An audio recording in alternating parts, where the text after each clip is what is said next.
على سيد الأنبياء وخاتم المرسلين وعلى آله وصحبه ومن تبعهم أجمعين أما بعد أعوذ بالله من الشيطان الرجيم بسم الله الرحمن الرحيم يا أيها الذين آمنوا ادخلوا في السلم كافة ولا تتبعوا خطوات الشيطان إنه لكم عدو مبين۔ اے ایمان والو، پورے کے پورے اسلام میں داخل ہو جاؤ اور شیطان کے راستوں کی پیروی نہ کرو۔ حقیقت یہ ہے کہ وہ تمہارا کھلا دشمن ہے۔ سیدنا ابو ہریرہ رضی اللہ تعالی عنہ، یہ نبی صلی اللہ علیہ وسلم کے بڑے عظیم صحابی ہیں۔ پوری دنیا میں کوئی ملک ایسا نہیں جہاں مسلمان آباد ہوں اور ان کو جاننے والا کوئی نہ ہو، ایسا نہیں ہو سکتا۔ پوری دنیا کی ہر مسجد میں، ہر ممبر اور محراب پر جس صحابی کا کثرت سے ذکر ہوتا ہے اس کا نام ہے ابو ہریرہ رضی اللہ عنہ۔ آپ غور کیجئے، دنیا کے کتنے بادشاہ گزرے اور کتنے مالدار دنیا والے گزرے تو گزر گئے، جو موجودہ بھی ہیں اکثر کو ان بادشاہوں کا علم اور تعارف نہیں ہے، لیکن الحمدللہ ہر مسلمان جو مساجد سے اٹیچ ہے، جمعہ خطبہ سنتا ہے، اس کو ابو ہریرہ رضی اللہ عنہ کا نام ضرور پتہ ہے۔ یہ وہ صحابی ہیں جو 6 ہجری میں مسلمان ہوئے۔ یوں سمجھیں میرے پیغمبر علیہ السلام کی کل عمر مبارک تھی 63 سال، 63۔ اس میں سے 40 سال کے بعد نبوت ملی، 40 ختم ہوئے، باقی رہ گئے 23۔ ان میں سے 13 سال آپ مکہ میں رہے، باقی رہ گئے 10 سال آپ مدینہ میں رہے۔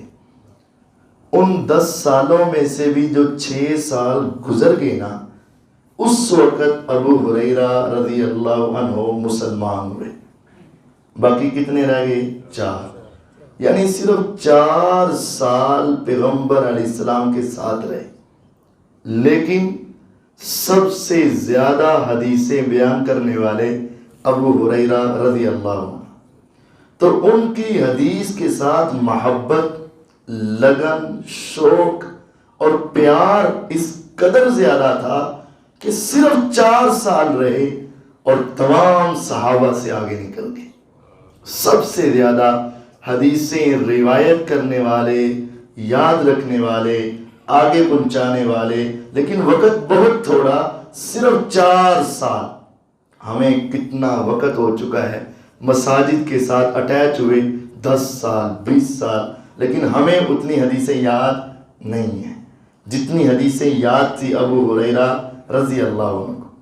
کیا تھا؟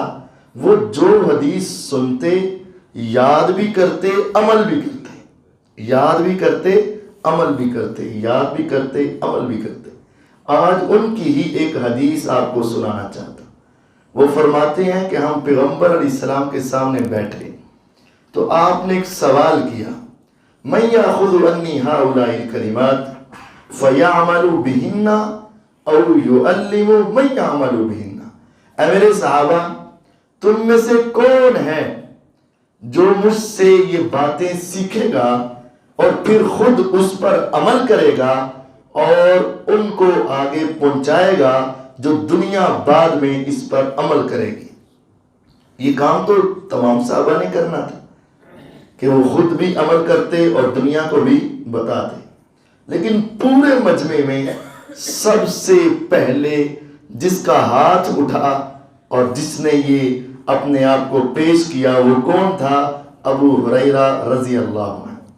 تمام صحابہ ہی نیک تھا، لیکن سب سے پہلے آپ نے کہا مجھ سے حدیث کون سنے گا اور خود عمل کرنے کا مجھ سے وعدہ کرے گا اور پھر آگے پہنچائے گا کون؟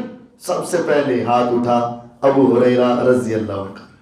آپ نے ان کو اپنے پاس بلایا، کیا حسین منظر ہوگا، کتنا خوبصورت وقت ہوگا اور کیسا پیارا نظارہ ہوگا۔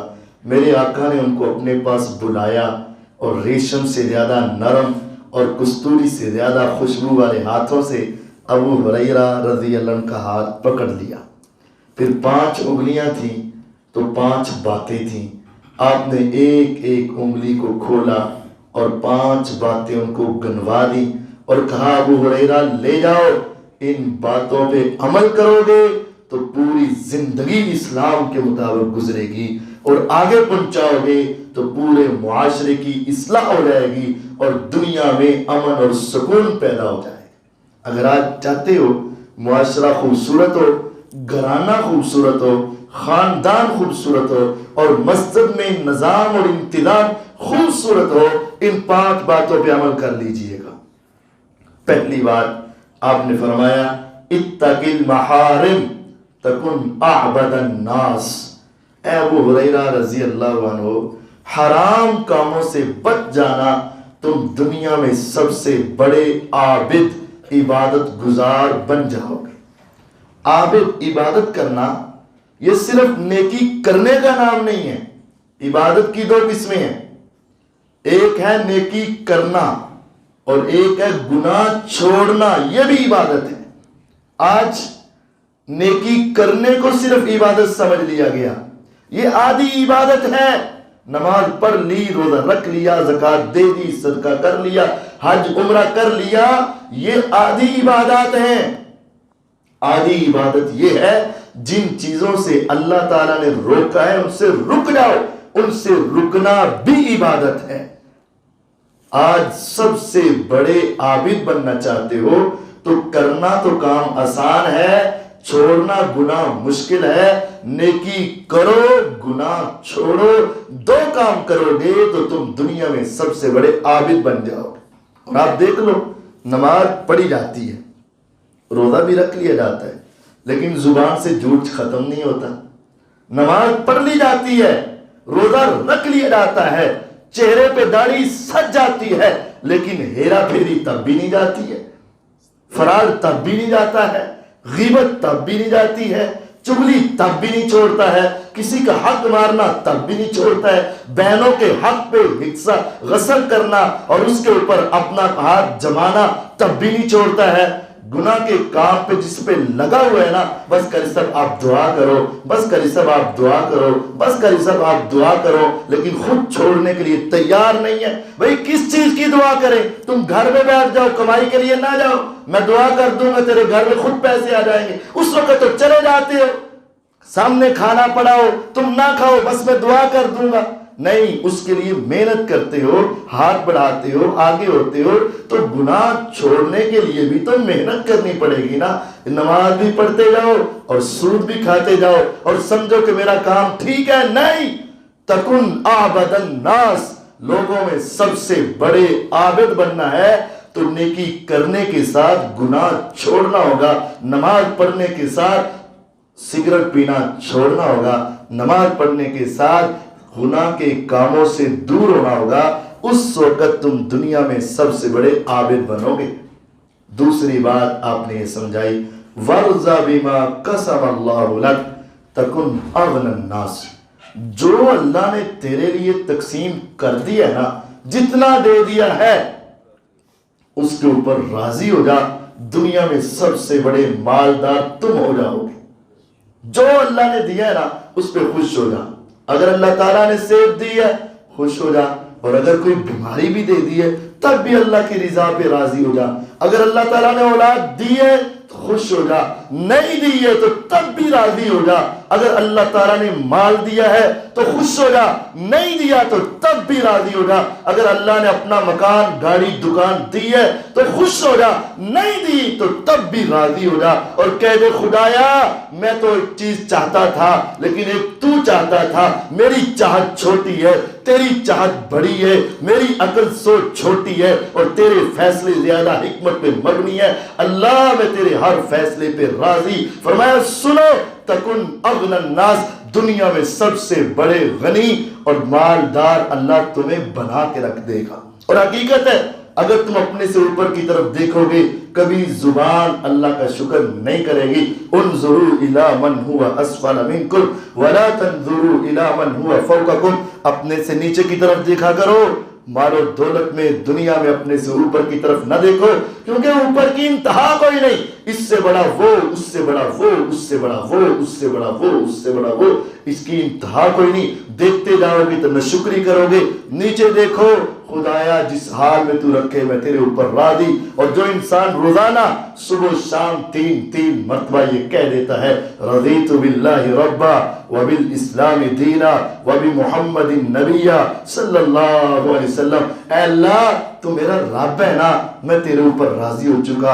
اسلام میرا مذہب ہے نا, میں اس کے اوپر راضی ہو چکا. محمد صلی اللہ علیہ وسلم میرے نبی ہے نا, میں ان کے اوپر راضی ہو چکا. روزانہ صبح شام تین مرتبہ جو بندہ یہ کلمات کہتا ہے, حدیث کے الفاظ ہے کان حقا علی اللہ ان یرضیہ یوم القیامہ, اسی طرح اس کی زندگی گزر گئی. میدان محشر میں جب آئے گا میرے رب کہیں گے بندے تو روزانہ کہتا تھا نا اے رب میں تیرے اوپر راضی, میں تیری تقسیم پہ راضی, میں تیرے فیصلوں پہ راضی, میں تیرے فیصلوں کے اوپر راضی. اے بندے تو میرے اوپر راضی تھا, آج میں رب تجھے راضی کر کے چھوڑوں گا. اتنا دے گا اتنا دے گا اتنا دے گا میرا رب کہ بندہ کہہ اٹھے گا خدایا آج پھر میں تیری عطا پہ راضی ہو چکا ہوں. اللہ اس بندے کو روزے قیامت راضی کر کے چھوڑے گا.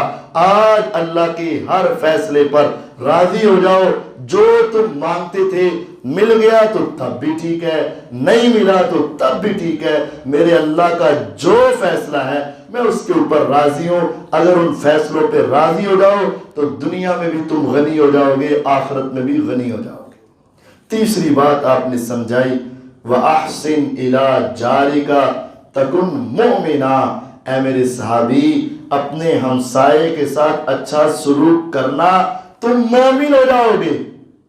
ہمسائے سے اچھا سلوک انسان کو مومن بنا دیتا ہے. میرے پیغمبر علیہ السلام نے فرمایا ما زال جبرائیل یوصینی بالجار حتی ظننت انہ سیورث. جبریل علیہ السلام ایک مرتبہ آئے تو کہا ہمسائے کا خیال رکھنا, پھر آئے تو کہا ہمسائے کا خیال رکھنا, پھر آئے تو کہا ہمسائے کا خیال رکھنا.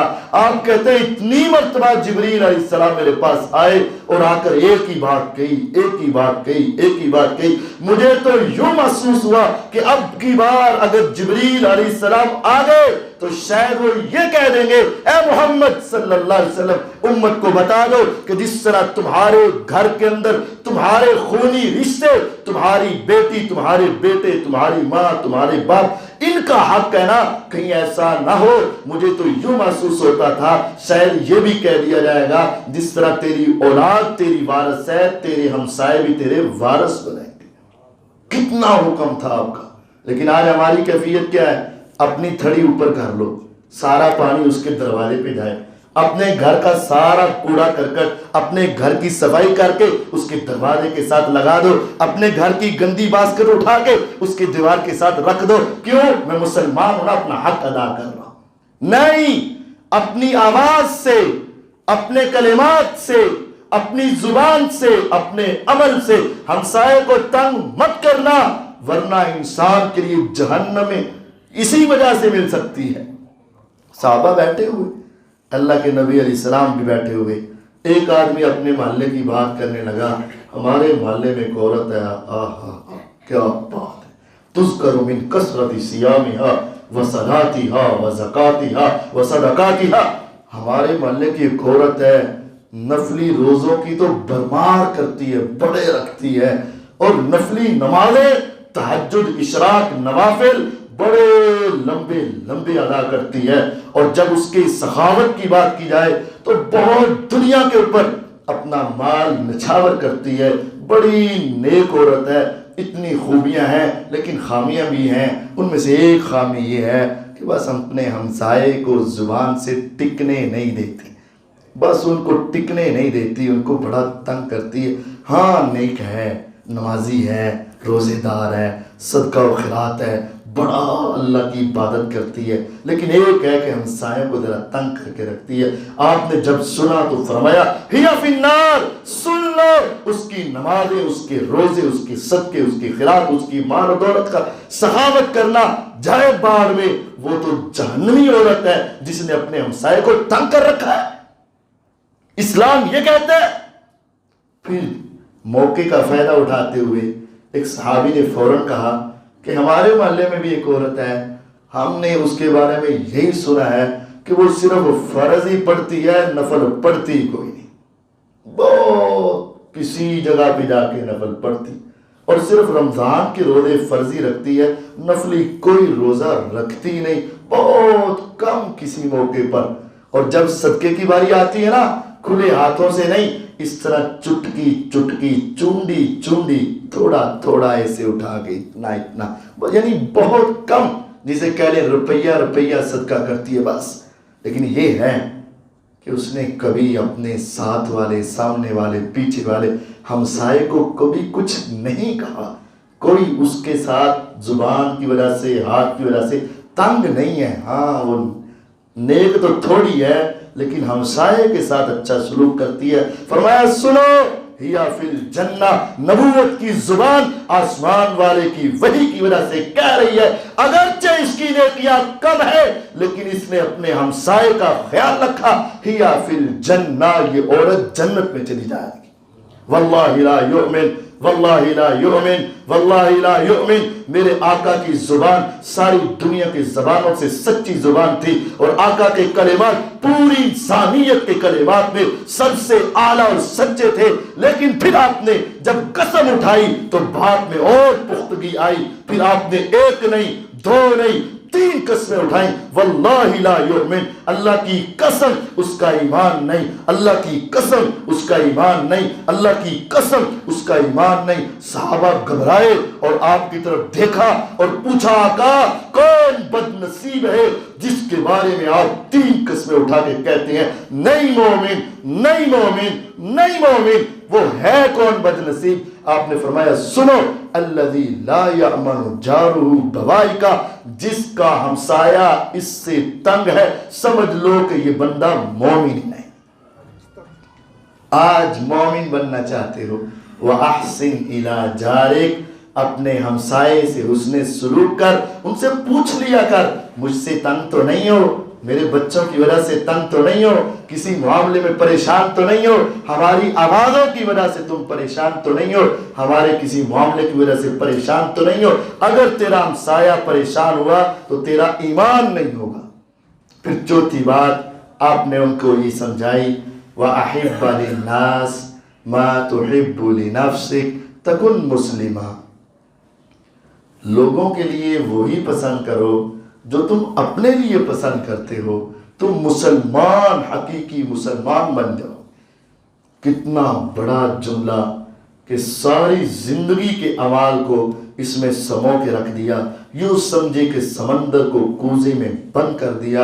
ایک جملہ ہی بولا کہ ہر مسلمان کے لیے وہ پسند کرو جو تم اپنے لیے پسند کرتے ہو۔ کوئی بھی چیز آئے تیرے سامنے 2 ہیں، ایک لے لے، ایک تجھے زیادہ پسند ہے، کم پسند ہے، زیادہ پسند اپنے بھائی کو دے دے، کم تو لے لے، اگرچہ ظاہری طور پر تیرا نقصان ہوا، حقیقت میں تو کامیاب ہو گیا، نبوت کی زبان سے تجھے پکا مسلمان سمجھ لیا گیا۔ کھانے کی ٹیبل ہو یا کوئی اور جگہ ہو، جو چیز تمہیں پسند ہے وہ اپنے بھائی کے لیے پسند کرو۔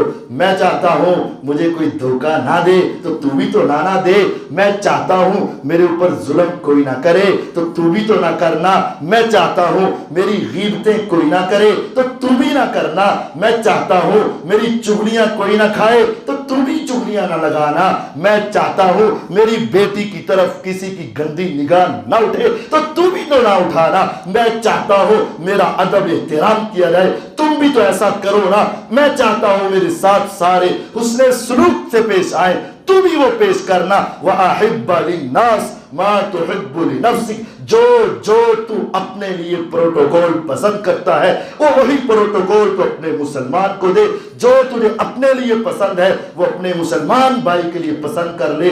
تکن مسلمہ، نبوت کی زبان سے تجھے پکا مسلمان سمجھ لیا جائے گا۔ قربان جاؤ صحابہ پہ، جریر بن عبداللہ البجلی رضی اللہ تعالی عنہ، کتنے عظیم صحابی، یمن کے شہزادے تھے، رہنے والے تھے، آپ کے پاس آئے، آپ نے ان کو کچھ باتیں سمجھائی اور ان میں سے ایک بات یہ کہی، وَالنُّصْحِ لِكُلِّ مُسْلِمٍ، ہر مسلمان سے اچھا سلوک اور اس کی خیر خواہی کرنا، جو اپنے لیے پسند کرتے ہو اس کے لیے بھی پسند کرنا۔ آپ کے ہاتھ کے اوپر ہاتھ رکھ کے وعدہ کر لیا، اے پیغمبر علیہ السلام بے فکر ہو جائیں، اگرچہ بادشاہوں کی اولاد ہے لیکن کبھی کسی کا برا نہیں سوچیں گے، وقت گزرتا گیا، میرے آقا اس دنیا سے چلے گئے۔ جریر بن عبداللہ البجلی رضی اللہ عنہ نے اپنے غلام کو ایک مرتبہ بھیجا کہ جاؤ گھوڑا خرید کے لاؤ، گھوڑا خرید کے لاؤ۔ غلام گیا، بڑا کاریگر غلام تھا، بڑا بھاؤ سودا کرنے کا بڑا تجربہ تھا، تو ایک آدمی سے ایک گھوڑا 300 درہم کی قیمت میں طے کر لیا۔ کتنے؟ 300 درہم طے ہو گیا۔ اس کو کہتے ہیں چل گھوڑا لے کے آ، میرے مالک کے پاس پہنچ، وہ تجھے قیمت دے گا، تو گھوڑا اس کو دینا، آ جا۔ سودا طے کر لیا، پکا 300 درہم کا گھوڑا۔ جب جریر رضی اللہ عنہ کے پاس پہنچے، آپ نے گھوڑا دیکھا، گھوڑا تو طاقتور بھی ہے، اعلیٰ نسل کا بھی ہے، خوبصورت بھی ہے، اس کی تو 300 درہم قیمت نہیں ہے۔ اس کو کہا کیا تو راضی ہے کہ میں تیرے گھوڑے کے 400 درہم تمہیں عطا کر دوں؟ اب غور کیجئے گا، ہمارے ہاں کیا ہے، کوئی 300 کی دے رہا ہے چیز تو ہم کہتے ہیں نہیں یار 250 لا، مجھے پتا بھی ہے کہ یہ 300 کی بھی سستی دے رہا ہے، وہ کسی مجبوری کی وجہ سے دے رہا ہے یا کسی پریشانی کی وجہ سے دے رہا ہے۔ ہماری کیفیت یہی ہے کہ جو پستا ہے پیس کے رکھ دو، جو پریشان ہے اور کر کے رکھ دو، جو مجبور ہے اور مجبوری سے فائدہ اٹھاؤ، کیونکہ ہم مسلمانی کا حق ادا کر رہے ہیں۔ دیکھ لو رمضان آیا، ہر شے کی قیمتیں بڑھا دی گئیں، کہیں کوئی غریب پھل نہ کھا لے، کہیں پہ کسی مسکین کے گھر کے اندر خوشیاں نہ آ رہے، ہر شے کو آگ لگا کے رکھ دی گئی۔ جریر رضی اللہ عنہ کہتے ہیں کہ تو پسند کرتا ہے کہ میں تیرا گھوڑے کے 400 درہم دے دوں؟ وہ حیران ہوا کہ یہ کیسا مالک ہے۔ اس نے کہا اگر آپ ایسا دے دیں تو یہ آپ کا میرے اوپر احسان ہوگا۔ کہا نہیں، مجھے لگ رہا ہے کہ تیرے گھوڑے کی قیمت اس سے بھی زیادہ ہے، کیا تو اس بات پہ راضی ہے کہ میں تجھے 500 درہم دے دوں؟ وہ حیران ہوا، کہنے لگا یہ تو آپ کی میرے اوپر بہت بڑی نیکی ہوگی اگر آپ 500 درہم دے دیں گے۔ فرمایا مجھے تو یوں محسوس ہوتا ہے کہ تیرے گھوڑے کی قیمت اس سے بھی زیادہ ہے، کیا تو اس بات پہ راضی ہے میں تمہیں 600 درہم دے دوں؟ اب وہ سمجھا کہیں بھی اس سے مذاق تو نہیں کر رہے۔ کہا آپ کی مرضی ہے، جتنے دینے ہیں دے دے، آپ کا احسان ہوگا، لیکن آپ ایسا تو نہ کریں، اگر آپ نے دینے ہیں تو دے دے۔ فرمایا 600 نہیں، 700 نہیں، 800 درہم کا تیرا گھوڑا ہے۔ جیب سے 800 درہم نکالے، اس کو پکڑائے، گھوڑا پکڑا، وہ چل دیا۔ حیرانی کے ساتھ قدم اٹھ رہے تھے، غلام دیکھ رہا تھا، دنیا دیکھ رہی تھی۔ کہا جریر، وہ انسان اپنی مرضی کی وجہ سے، اپنی پسند کے ساتھ، اپنے دل کی رضا کے ساتھ 300 درہم کا بیچنے آیا تھا، آپ نے کوئی زبردستی تو نہیں کی تھی، آپ اسی طرح خرید لیتے، 400 کا لے لیتے، آپ نے کیوں 800 درہم کا خریدا؟ کہا لوگوں تم سن لو، ایک وقت تھا، نبوت کا زمانہ تھا، آقا کا ہاتھ تھا، میرا ہاتھ اس کے اوپر یہ وعدہ کر رہا تھا، وَالنُّصْحِ لِكُلِّ مُسْلِمٍ، ہم ہر مسلمان کی خیر خواہی کریں گے، کسی کی مجبوری سے فائدہ نہیں اٹھائیں گے، اپنے لیے جو پسند کرتے ہیں اس کے لیے بھی وہی پسند کریں گے۔ اگر میں اس گھوڑے کو بیچنے کے لیے جاتا تو 800 درہم سے کم نہ بیچتا، کیا معلوم وہ کس مجبوری کی وجہ سے 300 درہم میں بیچ رہا تھا، آج میں اس کو 300 دے کے 500 بچا لیتا، لیکن میرا آقا سے کیا ہوا وعدہ ٹوٹ جاتا۔ میں نے تو ان سے یہ کہہ رکھا تھا وَالنُّصِحِ لِكُلِّ مُسْلِمٍ، ہر مسلمان کی خیر خواہی اور جو اپنے لیے پسند کرتے ہیں میں ان کے لیے پسند کروں گا۔ میں نے 500 زیادہ دے کے نقصان نہیں کیا، بلکہ آقا کی حدیث پہ عمل کر کے اپنی آخرت کو آباد کیا ہے۔ آج ایسی سوچ کہاں ہے؟ آج ایسی سوچ کہاں ہے کہ جو اپنے لیے پسند کرتے ہو مسلمان کے لیے پسند کرو۔ اگر کسی چیز میں عیب ہے، نقص ہے، میں کہتا ہوں میرے ساتھ دھوکہ اور فراڈ نہ ہو، اور تم اس پر سٹیکر لگا کے اسی طرح بیچ کے سمجھتے ہو پیسے کما لیے۔ گندی چیز جو ہے، خراب پھل جو ہے، اس کو اس طرح گھما کے شاپر میں ڈال کے بیچ کے سمجھتے ہو میں نے کاریگری کر دی۔ نہیں، اپنی آخرت بھی برباد کر لی، تباہ کر لی۔ وَأَحِبَّ لِلنَّاسِ مَا تُحِبُّ لِنَفْسِكَ تکن مسلمہ، حقیقی مسلمان بننا چاہتے ہو تو چوتھی بات یہ ہے جو اپنے لیے پسند کرتے ہو مسلمانوں کے لیے وہی پسند کرو، حقیقی مسلمان بن جاؤ گے۔ پانچویں بات آپ نے ان کو یہ سمجھائی وَلَا تُكْثِرِ الضِّحْكَ فَإِنَّ كَثْرَةَ الضِّحْكِ تُمِيتُ الْقَلْبَ، زیادہ نہ ہنسا کرو، ہاں زیادہ نہ ہنسا کرو، کبھی کبھی ہنس بھی لیا کرو، لیکن زیادہ اور 24 گھنٹے اور روزانہ نہیں۔ ہم اپنے آپ کو دیکھیں، میں پورے دن میں کتنی مرتبہ رویا؟ ایک مرتبہ بھی نہیں۔ تو کتنی مرتبہ ہنسا وہ تو مجھے یاد ہی نہیں، 20 30 40 مرتبہ تو ہنسا ہی ہوگا۔ میں پورے ہفتے میں کتنی مرتبہ رویا؟ ایک مرتبہ بھی نہیں۔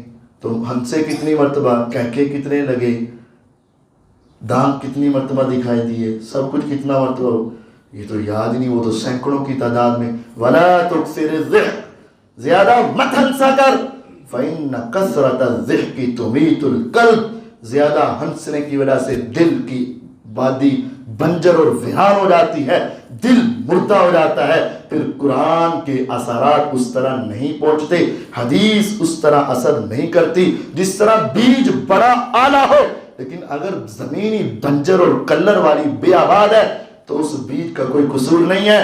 اس طرح قرآن اور حدیث کا کوئی قصور نہیں۔ اگر قرآن سن کے دل نرم ہوتا ہے تو خوش ہو جا، اور اگر قرآن سن کے حدیث سن کے واقعات سن کے دل نرم نہیں ہوتا تو سمجھ لے تیرے دل کی زمین بنجر اور بے آباد ہو چکی ہے، اور دل اندر سے مردہ ہو چکا ہے، اور اس کا سبب تمہارا زیادہ ہنسنا اور مسکرانا ہے۔ اور آج دیکھ لیجئے ہر محفل میں جو کوئی ہنسانے والا ہو تو انسان اس کو دیکھ کے خوش ہوتے ہیں، یار یہ محفل بڑی گرماتا ہے، بڑا مسکراتا ہے، بڑا ماحول بناتا ہے، حالات اس کے ساتھ سفر کرنے کا بڑا مزہ آتا ہے، کیونکہ سارے سفر میں یہ ہنساتا رہتا ہے، خوشیاں دکھاتا رہتا ہے۔ نہیں، صحابہ ایک دوسرے کے ساتھ بیٹھتے، کہتے یار بیٹھ، اجلس بنا نؤمن ساعہ، ذرا بیٹھ تھوڑی دیر دین کی باتیں کر کے اپنے ایمان کو تازہ کر لے۔ لو تم انکم تعلمون ما اعلم لضحکتم قلیلا ولبکیتم کثیرا، اگر تمہیں اللہ کے ان عذابوں کا پتہ چل جائے جو مجھے معلوم ہے، فرمایا لوگوں تم ہنسو کم کرو اور زیادہ رویا کرو، کیونکہ اللہ کو ہنسنے والے بندے اتنے پسند نہیں ہیں جتنے رونے والے پسند ہیں، اور رونا بھی اللہ کے سامنے اللہ کے خوف سے رونا اس کو بڑا پسند ہے اور بڑا پیارا لگتا ہے۔ دنیا والوں کے پیچھے روتے ہیں، دنیا والے مال و دولت کے پیچھے روتے ہیں، دنیا والے دوستوں یاروں کے پیچھے روتے ہیں، دنیا والے اپنے پیاروں کے پیچھے روتے ہیں، لیکن تم اپنے پیارے رب کے خوف کی وجہ سے اگر رونا شروع کر دو تمہارے دل کی زمین آباد ہو جائے گی اور تمہارا ایمان مکمل ہو جائے گا۔ میرے پیغمبر علیہ السلام نے کہا تھا نا وَرَجُلٌ ذَكَرَ اللَّهَ خَالِيًا فَفَاضَتْ عَيْنَاهُ، زندگی میں کبھی ایسا بھی تو ہونا چاہیے نا کہ جب تم اکیلے بیٹھے ہو، کوئی نہ دیکھ رہا ہو، حتیٰ کہ تمہارے گھر والے اور اولاد بھی نہ دیکھ رہی ہو، تمہارے بھائی اور والدین بھی نہ دیکھ رہے ہو، اکیلے بیٹھ کے اس اللہ کو یاد کر کے اس کی نعمتیں اور اپنی کرتوتیں، اس کی نعمتیں اور اس کے عذاب، ان دونوں کو یاد کر کے پھر نعمتوں کی محبت میں اور ان عذابوں کی نفرت میں اور ان عذابوں سے بچنے کے لیے ذرا رویا کرو نا. وَرَجُلٌ ذَكَرَ اللَّهَ خَالِيًا فَفَاضَتْ عَيْنَاهُ. روز قیامت ساری دنیا جب میدان محشر میں جمع ہوگی، سورج 1 میل کے فاصلے پر، جسم پہ پہننے کے لیے لباس نہیں، پاؤں میں جوتا نہیں، سر پہ کوئی رومال اور ٹوپی نہیں، اور اس چھت کے نیچے کوئی سایہ نہیں. انسان بغیر سائے کے جب وہاں کھڑا ہوگا، چلچلاتی دھوپ ہے، دنیا کا حبس اور ہجوم ہے، انسان وہاں کھڑا ہوگا، اچانک آواز پڑے گی، بندے نکلا. یا رب میں؟ ہاں تم. اللہ تعالیٰ میں؟ ہاں تم. آجا آجا. اللہ تعالیٰ کدھر؟ ادھر میرے عرش کے نیچے آجا، میں تیرے لیے آج قیامت کی گرمی برداشت نہیں کروں گا. خدایا مجھے یہ مقام کیسے ملے گا کہ ایسا عرش جس کے اوپر میرا رب ہو اور نیچے انسان کو جگہ مل جائے، اللہ کا اتنا کرم مل جائے، اور ایسی ٹھنڈک اور لذت مل جائے، اور ایسا سکون اور اطمینان مل جائے. کعبے کے رب کی قسم ساری دنیا کے چلر لگا دو، ان میں وہ سکون اور لطف نہیں آئے گا جو میرے اللہ کے عرش کے سائے میں انسان کو لطف آئے گا، لذت آئے گی. یہ کیسے ملے گی؟ فرمایا جو شخص دنیا میں بیٹھ کر اس کے سامنے اکیلا بیٹھ کے روتا رہا، کسی کو نہیں پتا تھا یہ کیوں رو رہا ہے، مال کی محبت میں یا اولاد کی محبت میں یا پیاروں کے بچھڑنے کی محبت میں یا اللہ کے خوف سے، اس کو پتا تھا یا اس کو پتا تھا.